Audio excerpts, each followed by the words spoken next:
नमस्कार दोस्तों, आज के लेक्चर में हम समझेंगे सिविल प्रक्रिया संहिता की धारा 61। तो सिविल प्रक्रिया संहिता की धारा 61 जो है वो कृषि उपज को भागता छूट प्रदान करती है। तो यहाँ पर कृषि उपज को यानी कृषि के द्वारा, खेती के द्वारा जो उपज होती है, जो फसलें उगाई जाती हैं, उस उपज को छूट प्रदान की जा रही है। तो जब डिक्री के निष्पादन में यानी जब सिविल न्यायालय के द्वारा कोई सिविल निर्णय सुनाया जाता है यानी डिक्री पारित की जाती है, तो उस डिक्री, उस निर्णय के निष्पादन में, डिक्री को लागू करवाने में कई बार जो निर्णित ऋणी होता है, जिसके विरुद्ध, जिसके खिलाफ वह डिक्री, वह निर्णय पारित किया जाता है, उस व्यक्ति, उस निर्णित ऋणी की संपत्ति को कुर्क कर लिया जाता है या उसकी संपत्ति विक्रय कर दी जाती है।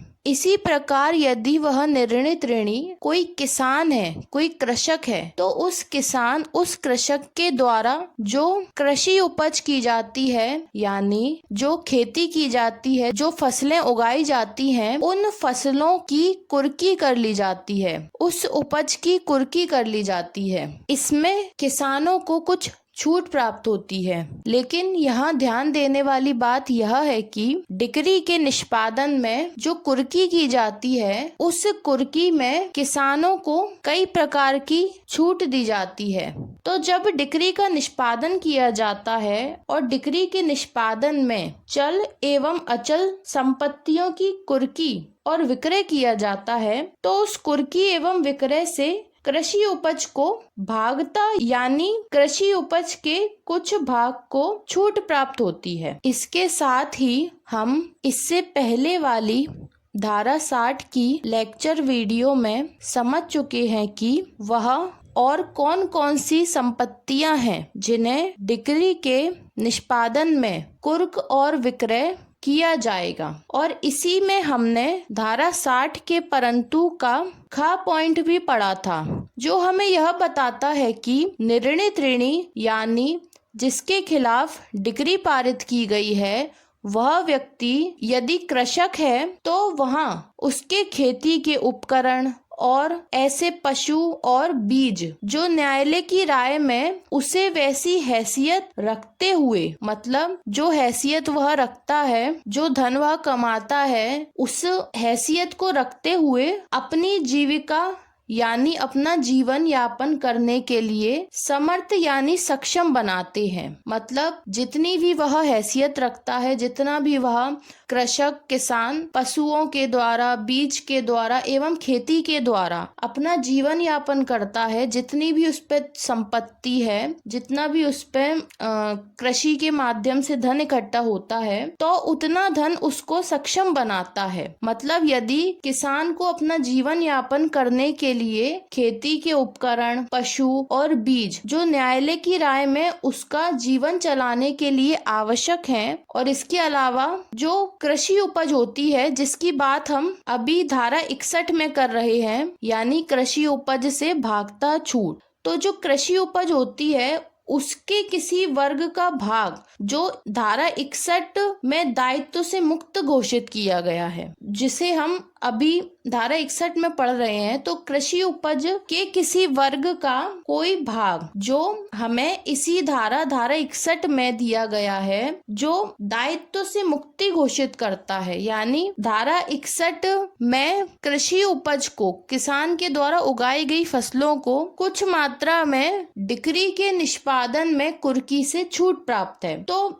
इन सभी को डिक्री के निष्पादन में कुर्की और विक्रय से छूट प्राप्त रहेगी। तो यह छूट क्यों प्राप्त हो रही है, केवल किसानों को ही क्यों प्राप्त हो रही है? तो देखिए, हमारा देश कृषि प्रधान है, इसीलिए किसानों की जीविका पर विशेष ध्यान दिया जाता है, यानी किसान अपना जीवन यापन कर सके, उन्हें कृषि करने में किसी भी प्रकार की कोई मुश्किलें नहीं आए और वह कृषि करते हुए अपना जीवन यापन कर सकें। इसीलिए किसानों के जीवन यापन पर भी विशेष ध्यान दिया जाता है, भले ही किसान निर्णित ऋणी है, क्योंकि यदि हम किसानों के जीवन यापन पर ध्यान नहीं देंगे तो वह कृषि को छोड़कर कोई अन्य कार्य करने लगेंगे, यदि उनके पास धन नहीं होगा या कुर्की के द्वारा उनका पूरा धन जब्त कर लिया जाएगा तो वह फिर से कृषि नहीं कर पाएंगे, फिर से खेती नहीं कर पाएंगे। इसीलिए किसानों को डिक्री के निष्पादन में कुर्की से विशेष प्रकार की छूट प्रदान की जाती है। भले ही वह किसान निर्णित ऋणी क्यों ना हो, भले ही उसके खिलाफ डिक्री क्यों ना पारित की गई हो, परंतु फिर भी किसान की जीविका उपार्जन के लिए, मतलब अपना गुजारा करने के लिए किसान से संबंधित चीजों को छूट प्राप्त है। जैसे कृषि के उपकरण, पशु, बीज और कृषि उपज का कुछ भाग कुर्की और विक्रय से छूट प्राप्त है। तो इस प्रकार हमने समझा कि किसान के द्वारा उगाई गई पूरी कृषि उपज को छूट प्राप्त नहीं है, केवल उसके कुछ भाग को ही छूट प्राप्त है। और इस बात को और ज्यादा स्पष्ट करती है धारा 61। तो अब हम धारा 61 को बेयर एक्ट में पढ़ते हैं। धारा 61 में लिखा हुआ है कि कृषि उपज को भागता छूट, partial exemption of agriculture produce. तो धारा 61 में लिखा हुआ है कि राज्य सरकार, तो यहाँ घोषणा कौन कर रहा है,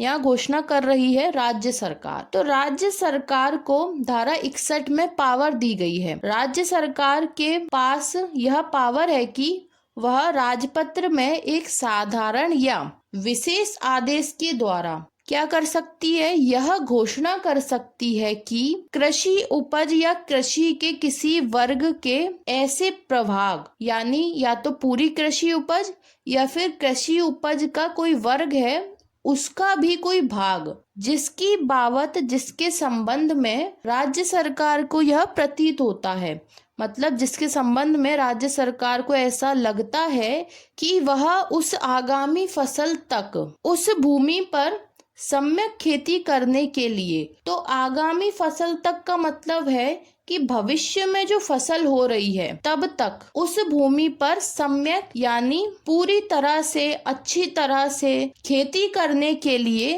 तथा निर्णित ऋणी और उसके कुटुंब यानी उसके परिवार के निर्वाह करने के लिए, मतलब गुजारा करने के लिए उपबंध करना आवश्यक है या उपबंध करने के प्रयोजन के लिए यदि राज्य सरकार को यह आवश्यक प्रतीत होता है कि जो निर्णित ऋणी है, जो कृषक है, उसके लिए, उसके कुटुंब परिवार के जीवन यापन करने के लिए, गुजारा करने के लिए यदि राज्य सरकार आवश्यक समझती है तो सभी कृषकों यानी किसानों को या किसानों के किसी वर्ग की दशा में, यानी किसानों का यदि कोई वर्ग है तो उस स्थिति में, उस दशा में डिक्री निष्पादन में कुर्की या विक्रय के दायित्व से छूट प्रदान कर सकती है या छूट होगी। मतलब राज्य सरकार को यदि उचित लगता है तो आगामी फसल तक निर्णित ऋणी और उसके कुटुंब के जीवन निर्वाह करने के लिए, जीवन चलाने के लिए उस कृषि भूमि को डिक्री के निष्पादन में कुर्की से छूट प्रदान कर सकती है या छूट प्रदान करती है। तो इस प्रकार हमें पता चलता है कि राज्य सरकार के द्वारा धारा 61 में कृषकों को डिक्री के निष्पादन में कृषि उपज में कुछ छूट प्राप्त होती है। तो इस प्रकार जब भी न्यायालय ऐसी डिक्री के निष्पादन में कुर्की का आदेश देता है तो वह डिक्री के निष्पादन में कुर्की के आदेश के लिए धारा 60 को तो देखता ही है, लेकिन यदि वह निर्णित ऋणी कृषक है तो फिर वह धारा 61 के अनुसार डिक्री के निष्पादन का अपना निर्णय सुनाता है। तो यह थी सिविल प्रक्रिया संहिता की धारा 61, जो एक प्रकार से किसानों को बहुत ही आवश्यक और महत्वपूर्ण छूट प्रदान करती है ताकि वह अपना जीवन यापन कर सकें। तो अब मिलते हैं अगले लेक्चर में। धन्यवाद।